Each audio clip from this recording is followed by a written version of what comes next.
শুধু তোমার জন্য। কবি নির্মলেন্দু গুণ। তোমাকে ভালোবাসার কথা বলতে গিয়েও কতবার যে আমি সে কথা বলিনি, সে কথা আমার ঈশ্বর জানেন। তোমার হাতের মৃদু কড়া নাড়ার শব্দ শুনে জেগে উঠবার জন্য দরজার সঙ্গে চুম্বকের মতো আমি গেঁথে রেখেছিলাম আমার কর্ণযুগল। তুমি এসে আমাকে ডেকে বলবে, এই ওঠো। আমি এমন উল্লাসে নিজেকে নিক্ষেপ করব তোমার উদ্দেশ্যে, কতবার যে এরকম একটি দৃশ্যের কথা আমি মনে মনে কল্পনা করেছি, সে কথা আমার ঈশ্বর জানেন।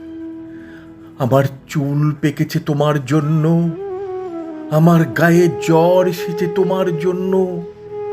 আমার ঈশ্বর জানেন আমার মৃত্যু হবে তোমার জন্য।